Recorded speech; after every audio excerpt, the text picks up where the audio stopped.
everyone. I'm so glad you're able to join us again today.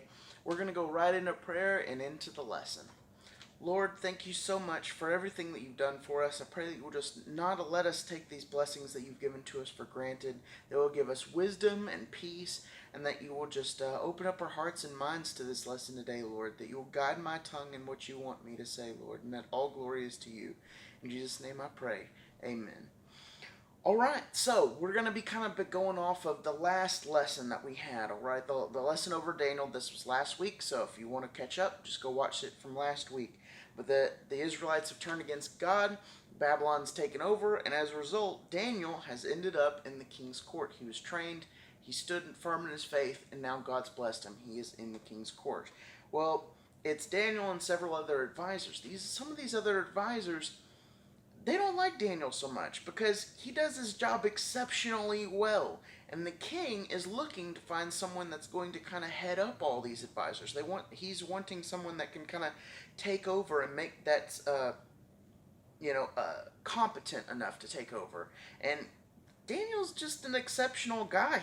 He's doing everything that's been set before him very, very well, because God's blessed him in this. So these other men don't like Daniel very much. So they're trying to find something that will allow them to get Daniel to go away, to put it lightly. But as they start digging, looking for the dirt on Daniel's life, they can't find anything except for the fact that Daniel serves God faithfully, which we already know from the lesson last week. Daniel serves God faithfully throughout his entire life.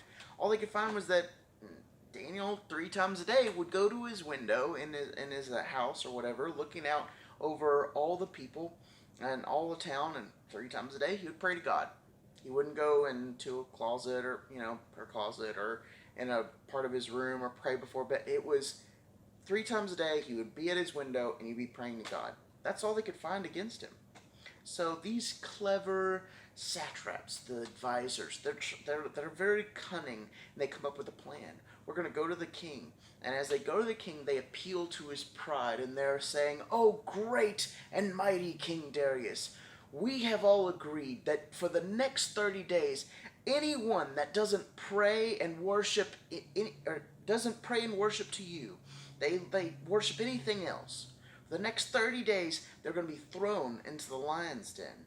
And of course, this stroked his ego. He was very prideful in this, and as a result, he's like, "Yeah, that sounds great. They should only pray and worship to me for the next 3 days." And with the Persians and Medes, these decrees that like the one he just put into place, cannot be repealed, even by himself, by the king. He cannot take these things away. And they knew that. And so they knew that because Daniel, he has a track record of standing firm in his faith, as we've already learned. As a result, he's going to be caught. Well, Daniel finds this out. He knows what's going on. He knows this law, but instead of going and like trying to hide, he can still, be, loving towards his God and standing in his faith and still doing what he's supposed to do. He could go pray, in the corner of his room, not near the window where everybody could see. But no, Daniel decides to stand up for his faith once again. He's not allowing these men to make him cower in fear and back down just because of the consequences that may happen. He goes up to his window and just like they thought he would, 3 times a day at his window, he continues to pray to his God. He doesn't allow them to intimidate him into doing anything else. Well, unfortunately, it is against the law. So they go up to the king, and they start talking to the king. But first, they don't just tell him, "Oh, Daniel disobeyed the law, Daniel disobeyed the law." First, they're very cunning about it. They ask him, "Oh, king, do you remember that law that you passed not too long ago, declaring that all should worship you for the next 30 days? And the king says, "Yes." "Well, we caught Daniel not following the law." They're very excited about it, I'm sure, because their little evil plan kind of worked out, unfortunately. Well, the king's very upset because he favors Daniel. Daniel has served him very, very well, very effectively. Daniel's one of the main people that he's looking to potentially take this lead position because he served so exceptionally well. But unfortunately, the king does, after a full day of contemplating, trying to figure out a way around this, he can't find a way out of it. And so, at least to his credit, he didn't want to throw Daniel into the lion's den just for, following his God. But unfortunately, he is the one that passed this decree. Must not have been the smartest person, or maybe he just wasn't thinking about the implications of this law. He's just thinking about his pride at that moment. And so he knows that he has to do it. So he brings Daniel, and they end up putting him in the lion's den. They roll back this big, heavy stone, throw him into the lion's den, roll back the stone, and to make sure that nobody tampers with it, he does give Daniel the best chance he can. He grabs his own signet ring. He stamps this stone to make sure that nobody messes with this stone over the course of the night. And the king goes back home and could not sleep all night. He didn't have any entertainment, no food. He was so upset, so distraught over what had happened that the entire night he stayed up. And at the first light of dawn, he goes to this den, and he gets the stone rolled away. And we're going to read exactly what he says. In verse 20, when he came near the den, he called to Daniel in an anguished voice, "Daniel, servant of the living God, has your God whom you has your God whom you serve continually been able to rescue you from the lions?" Daniel answers, he's been thrown into a lion's den with lions, hungry lions. Daniel answers, "May the king live forever. My God sent his angel, and he shut the mouths of the lions. They have not hurt me, because I was found innocent in his sight. Nor have I ever done any wrong before you, your majesty." The king was so excited, he was overjoyed, it says, and gave orders instantly to lift Daniel out of the den, and they couldn't find a single wound on his body, because he served God fully. This is where a little bit of karma comes into play. You never want to turn on God's people. Don't mess with God's people. Well, all these men and their families that had persuaded the king to make this decree are all families, them, everyone, thrown into the lion's den. And this is where it just shows God's intervention was necessary for Daniel. Because it says in verses 24, "And before they reached the floor of the den, the lions overpowered them and crushed all their bones."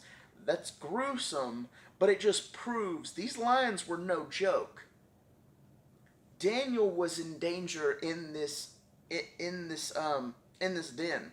And God ends up sending his angel to save him because he served the Lord his God. He relied on God's strength to get him through this horrible time. I mean, I'm sorry, but I would be so scared going into a lion's den. I mean, I don't know if you've ever seen lions, like go watch them on Animal Planet or something, and you see those lions chasing after a gazelle or some unassuming prey. It's never a pretty sight, all right? And these people, all the men and their family are all killed before they ever reach the floor of the den. And King Darius ends up writing this, and we're going to finish it off with this. Verse 25. King Darius wrote to all the nations and peoples of every language in all the earth, "May you prosper greatly." Verses 26. "I issue a decree that in every part of my kingdom people must fear and reverence the God of Daniel, for he is the living God and he endures forever. His kingdom will not be destroyed. His dominion will never end. He rescues and he saves. He performs signs and wonders in the heavens and on the earth. He has rescued Daniel from the power of the lions." And so Daniel prospered during the reign of Darius. As a result of Daniel's faith, he was able to turn an entire nation back to God. That is an incredible testimony of God's power and working through the faith of one of his servants. Daniel is served just because he served God. An entire nation has turned back to God. In 1 Peter 5:8, it says, "Be sober-minded, be watchful. Your adversary, the devil, prowls around like a roaring lion, seeking someone to devour." You know what's crazy? It's talking about how the devil is like a lion, a powerful lion. But you know what's even more powerful?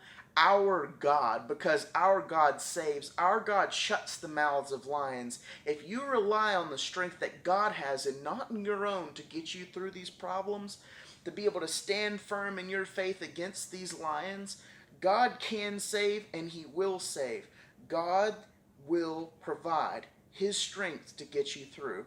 But you have to trust in Him. You have to rely on God's strength and that God's will is done. Thank you guys so much. I hope you have a blessed week, and I hope I can see you again next week.